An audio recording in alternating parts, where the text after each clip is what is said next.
Ciao a tutti, un saluto dalla Barbaggia. Oggi mi trovo nel paese dell'acqua. Se sei curioso allora seguimi. Aio, beni che ti conto. Questo è indubbiamente uno dei monumenti naturali più famosi della Barbaggia, della nostra Barbaggia, la cascata di San Valentino in Sadali. E alle mie spalle vedete il graziosissimo presepe che viene realizzato proprio a ridosso della cascata.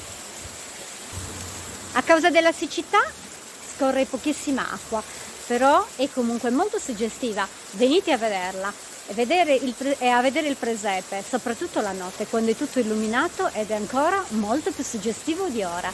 Lasciatevi trasportare dal suono dell'acqua che produce una musica meravigliosa. Vi saluto e a presto. Ciao da Sadali!